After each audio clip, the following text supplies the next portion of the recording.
Tuan Guru Haji Fahrur Razi Dahlan itu beliau mengungkapkan berbagai sisi, mulai dari asal muasal, kemudian isi serta pelaksanaan Hizib Nahdlatul Wathon yang dikemas dalam pembicaraan filosofi. Ya, beliau memberikan gambaran kepada kita bahwa Hizib Nahdlatul Wathon yang sering kita baca itu merupakan sesuatu yang amat istimewa, baik dari latar belakang, isi maupun pengamalan dan hikmah yang terkandung di dalamnya. Seperti yang sama-sama kita ketahui, dalam beberapa referensi yang sempat saya baca, saya belum sempat berdiskusi kepada para senior yang menerima langsung kaedah dan faedah Hizib Nahdlatul Wathon, tapi sempat membaca beberapa artikel tentang Hizib Nahdlatul Wathon.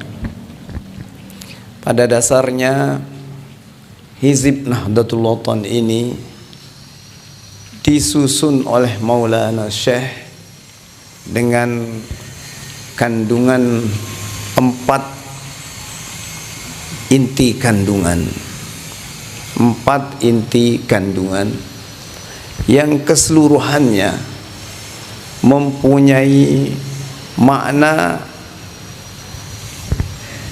sebagai perisai Muslim, ya, sebagai perisai atau sebagai alat untuk membentengi diri dalam mempertahankan dakwah Islamiyah di saat itu. Itu asal mulanya. Jadi dalam sebuah artikel disebutkan Maulana Syekh mulai mengeluarkan kandungan dan isi Hizib Nahdlatul Wathon ini itu pada tahun 1942. Pada tahun itu sama-sama kita ketahui bahwa Belanda yang sudah berkuasa lama di Indonesia ini berupaya mempertahankan kekuasaannya agar terus berlanjut, sehingga dia berupaya mempengaruhi masyarakat agar mendukungnya. Sementara Jepang yang baru datang ini berusaha menanamkan pengaruhnya dengan berbagai cara. Dan salah satu di antara yang dianggap menghalanginya dalam menebarkan pengaruhnya adalah pendidikan, khususnya pendidikan yang berbasis keagamaan. Artinya pendidikan yang berbasis madrasah. Sedangkan pada saat itu seperti kita ketahui, Nahdlatul Wathon ini sudah mulai berkembang di berbagai tempat. Madrasah-madrasah sudah mulai berkembang, sehingga ada beberapa madrasah sudah mulai dipengaruhi oleh 2 pengaruh kekuatan kolonial ini. Belanda berupaya mempengaruhinya, jika tidak bisa dipengaruhi berupaya ditutup. Demikian juga Jepang dengan suara lantangnya berupaya mempengaruhi madrasah-madrasah kita agar pro kepada dia. Kalau tidak pro, akibatnya adalah ditutup. Hal ini menjadi dilematis bagi kita. tidak mungkin seorang Maulana Syekh sebagai pemimpin madrasah, Maulana Syekh Tuan Guru Kiai Haji Muhammad Zainuddin Abdul Majid, yang mempunyai jiwa patriotisme dan nasionalisme yang sangat tinggi, yang sudah terbangun dengan pergaulan beliau bersama ulama-ulama yang juga tidak kalah patriotismenya, baik dari Pulau Jawa, Pulau Sumatera, yang saat itu masih dikenal dengan Nusantara. Dari Nusantara ini, ya, dari Indonesia ini, itu akan condong kepada kolonialisme. Itu hampir dikatakan mustahil. Beliau mempunyai jiwa kesatria yang tiada tertandingi, sehingga baru datang pun memperkenalkan diri pun di tanah Lombok ini sudah membuat pengajian yang nama pengajiannya itu Al-Mujahidin. Madrasah musolla tempat mengaji beliau itu pertama kali namanya Al-Mujahidin. Jadi jiwa patriotisme inilah yang bermanifestasi, berwujud kepada perjuangan untuk mengusir penjajahan dari bumi ini, sehingga Islam ini bisa bangkit. Nah, untuk kekuatan lahir dan batin, jadi kita ini tidak mungkin hanya mengandalkan kekuatan lahir saja. Kenapa? Karena kekuatan lahir kita memiliki persenjataan yang jauh berbeda, dengan kekuatan dan teknologi yang jauh berbeda dibanding dengan para kolonial. Ya, kita masih ya sekedar meruncing-runcingkan bambu biar agak tajam depannya, bisa lebih jauh jangkauan tajamnya. Sedangkan kita berada 50 meter di depannya sudah terjangkau oleh ketajaman mesiu yang mereka punya. Ini jauh berbeda. Oleh karena itulah maka beliau Al-Maghfurlah Maulana Syekh Tuan Guru Kiai Haji Muhammad Zainuddin Abdul Majid itu mengumpulkan ayat-ayat yang merupakan zikir yang bisa memperkuat jiwa kepatriotismean kita dan memperkuat keyakinan kita bahwa kita dilindungi oleh Allah Subhanahu wa taala dengan perantaraan ayat-ayatnya. Ya. Beliau juga mengambil doa-doa dari hadis, ya, mengumpulkan hadis-hadis yang kandungannya tidak jauh berbeda dengan ayat yang ada. Demikian pula beliau mengambil doa-doa para sahabat, para salafus soleh yang terlebih dahulu, yang diyakini secara empirik, pernah dicoba. Empirik itu maksudnya mujarobat, sudah dieksperimenkan, ya, sudah dipraktekkan bahwa ini mampu menjaga seseorang dalam sebuah keadaan, dalam keadaan tertentu, ketika ini dijadikan zikir dan wirid. Itu dikumpulkan oleh Maulana Syekh.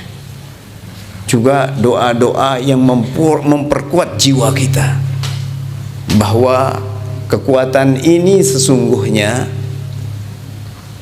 adalah kekuatan yang maya belaka. Kekuatan yang hakiki adalah ada di tangan Allah Subhanahu wa taala. Kekuatan yang hakiki itu ada di tangan Tuhan, bukan di tangan manusia. Boleh saja manusia menyombongkan fisiknya yang besar, kuat, kelompoknya yang besar dan kuat, tapi kalau Allah menginginkan melemahkannya, maka tidak ada kekuatan baginya. Paham atau keyakinan seperti inilah yang ditanamkan di dalam Hizib Nahdlatul Wathon.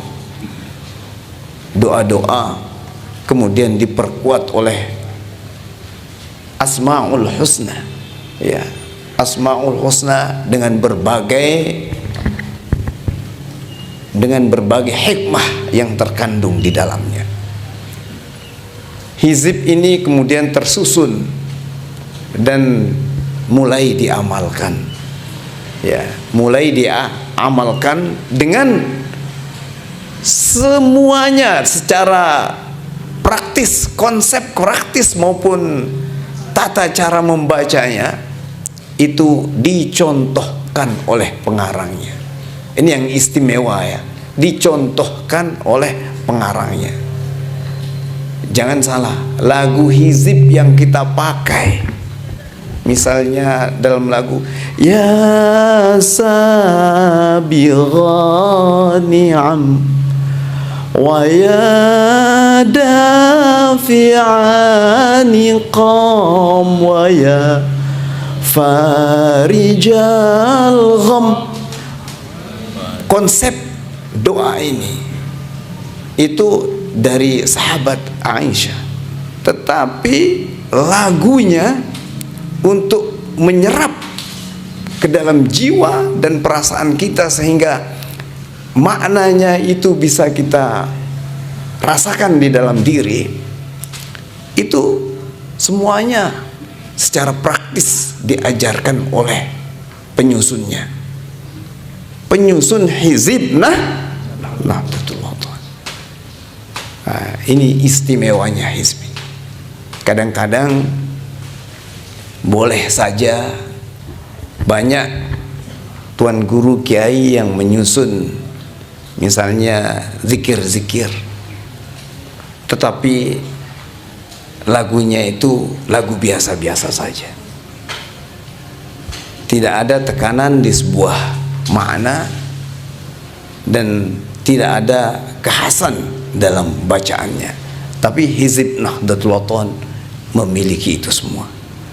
Jadi dalam konsepnya hizib itu diperkuat oleh Al-Quran, oleh Al-Hadis atau As-Sunnah, diperkuat oleh doa-doa para ulama salafus saleh mulai dari sahabat, diperkuat oleh Asmaul Husna, dan diperkuat juga oleh penyucian diri kita, sehingga ketika kita memakai Hizib Nahdlatul Wathon berdoa, di situ ada dua bentuk penyucian diri, yakni kita memanfaatkan tawassul sebagai keyakinan bahwa yang kita tawassuli itu adalah perantara kita adalah orang-orang suci, dan di dalam kita berzikir itu pun kita berupaya mensucikan diri, karena bagaimanapun hizib itu juga terkadang dimaknai sebagai upaya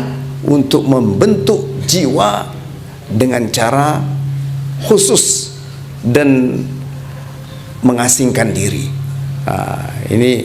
Itu maknanya juga kadang zikir itu, ya, berzikir itu pelaksanaannya itu, pelaksanaannya, aksiologinya itu kadang dimaknai sebagai upaya untuk menuju zuhud di dunia ini. Saya kira untuk sebuah pengantar saya cukupkan sampai di sini. Mudah-mudahan ada manfaatnya.